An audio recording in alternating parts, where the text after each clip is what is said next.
When I was still married and owned a home, I used to park my Malibu in the driveway in front of the house. The street we lived on was somewhat busy, but most of the people who drove or walked by were only there because they were local.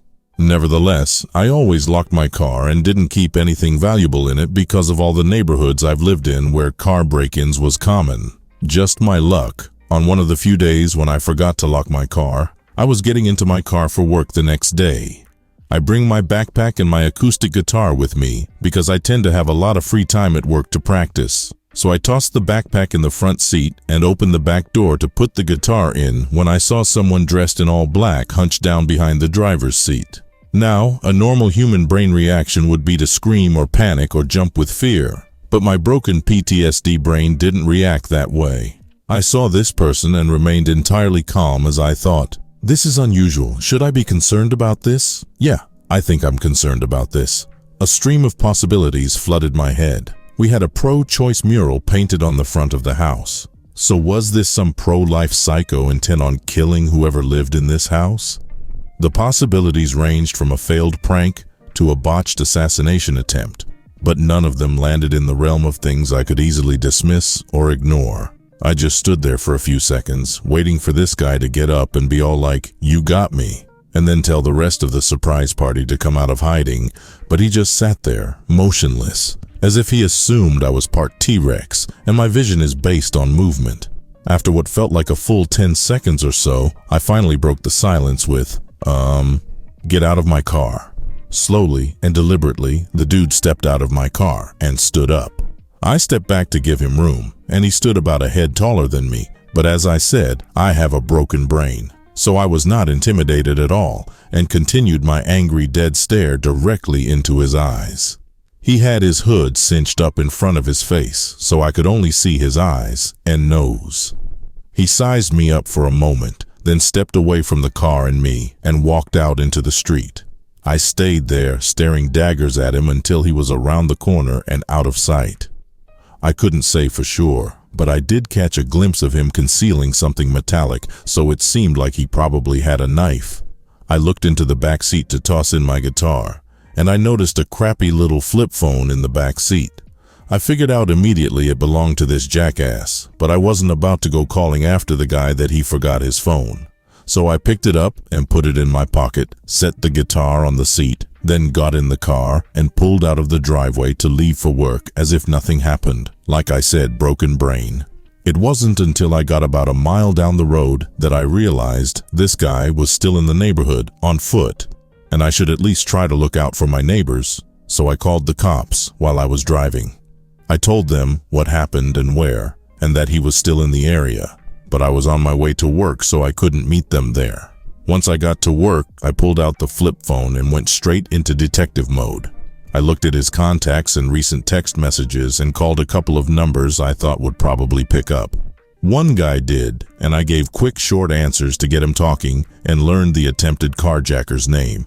I hung up on the guy and walked into work, when I noticed after a few minutes that someone was silently blowing up the flip phone in my pocket. I decided to answer, and the guy on the other end was really concerned about his best friend, so I explained what happened, and the guy seemed to feel genuinely bad. He told me his friend's full name and that he was homeless, so he didn't have an address.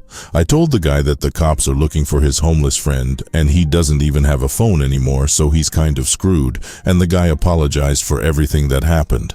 I called the cops to arrange to meet with them to pick up the phone since I didn't think I was going to get any more information out of it. And I texted that guy to let him know he is a good friend and the carjacker was lucky to have him, and I meant it. I gave the cop the phone and told him what happened, and told him everything I'd learned from the phone. He just laughed and shook his head in disbelief.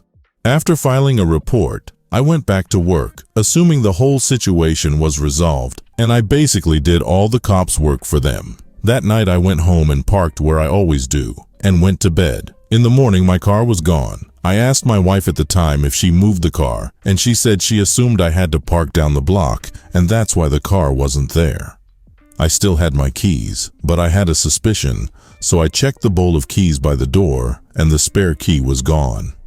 We found out that one of the ground-level windows was unlocked, and that a couple of items that were sitting in front of it had been moved. We called the cops again to report the car stolen. Through some logical deduction, I figured out what happened. After I embarrassed the dude, he probably wanted to just move on, but realized that he lost his phone in my back seat, but my car was gone when he went back. He needed his phone, so he checked the windows and found a way into the house. We had two 80-pound dogs, who I'm guessing were happy to make a new friend because he made a beeline to the bowl by the door, grabbed the spare keys, and left immediately without taking anything else. After that, he just hung around the neighborhood until midnight when I got home from work. He used the key to break into the car and look for his phone, and when he didn't find his phone, he said screw it, and just stole the car, since that seemed to be what he was after in the first place. I was never particularly attached to that car, so my immediate hope was that he set it on fire out of spite, and the insurance company would have to replace it. We were told if it wasn't found within a week of going missing, they would cut us a check for the value of the car, and I was totally on board with that. He also took my then-wife's spare key, so we had to go to a local dealership to get it reprogrammed so the spare wouldn't be able to start the car anymore. About 5 days later, I got a call from a nearby police precinct. The car had been found with someone sleeping in it who gave the cops a fake name when they arrested him. He kept telling them he was an undercover CIA agent, so they and I reached the conclusion he was probably in the midst of a mental health crisis. I said that it was most likely him who stole it, and they said they'd call me back to do a photo lineup. Since I already knew the guy's name, I looked it up on Facebook and found a profile I figured was probably him, so I thought I could probably identify him if that was the guy. They said I could go to the precinct to confirm the car was mine with all the official paperwork and then head over to the impound to pick it up. Getting all the paperwork sorted out ended up being a whole thing that took most of the day. Eventually, I got my car back, and it was overflowing with all the garbage the homeless guy had filled it up with. Clothes, Hostess snacks, a gallon jug of Turner's tea, some burglary tools, and a bunch of stuff he had presumably stolen or bought with stolen money. I brought a garbage bag out to the driveway and started clearing it out when I discovered firsthand just how ineffective the local police are. First, the weird stuff. In the back seat, there was an inflatable corner couch, still new in the box, along with the air pump to fill it up. I have no clue what he planned on doing with that. There was a coin from AA, so he seemed to be a struggling addict, which garnered him a tiny bit of sympathy from me. Then in the trunk, I found a tarp, a small shovel, and a length of rope, and I no longer felt bad for this guy, because that is sketchy as heck and implies horrifying things. Then I found his backpack. There were clothes and the gloves and sweater I saw him wearing when he was in the back seat. And then I found the knives. 3 knives, all cheap kitchen knives straight out of a knife block somewhere, so none of them were particularly sharp. That confirmed my suspicions from earlier.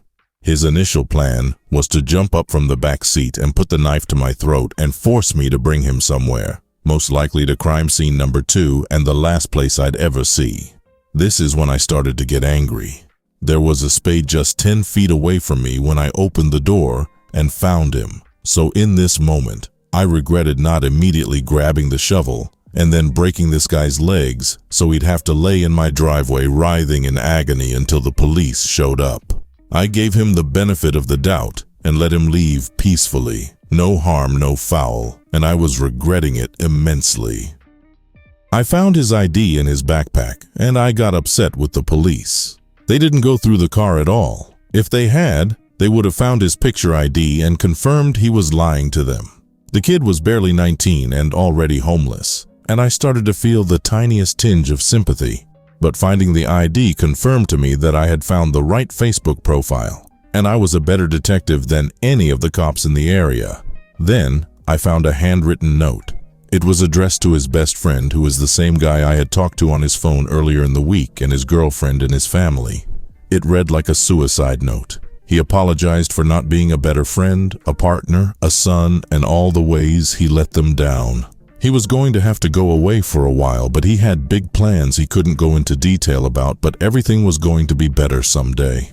I wasn't mad at him anymore. I felt bad for him. He didn't need a broken leg or to spend a couple of years in the county jail. He needed help. I called the cops and told them about all the evidence I found and arranged for a cruiser to come to the house and pick it up. I didn't tell them about the cash I found. A couple of our neighbors had their cars broken into and money stolen, so I figured this was probably the guy because the timeline matched, so I gave them their money back. Eventually, they called me in for the photo lineup. I already knew who it was, so I waited until I saw the face of the same kid whose picture was on the ID and the Facebook page I found. I told them that and explained the whole thing, and they thanked me for my time. It was a couple of weeks before my then wife and I were called to court. It turns out the entire court system is just as bad as the police precincts. Different precincts have stupid petty rivalries with each other. And it turned out I had been dealing with 3 different precincts in all the times I was talking to people and handing over evidence. So no one person had all the different parts yet. So they still didn't have his ID or phone or any of the other stuff I had turned in. I ended up looking up the Facebook profile to show the lawyer his profile picture. And she turned to the arresting officer and said, "That's the guy," in a frustrated and exasperated tone. They asked us if we wanted to charge him any kind of damages, and we said no, we didn't. We felt bad for him, and we didn't want him to go to jail. He was homeless and just lost everything he owned and was stuck in jail, and I got my car back. It wouldn't have been right to punish him more or ask for anything because we hadn't lost anything. He didn't need punishment, he needed help.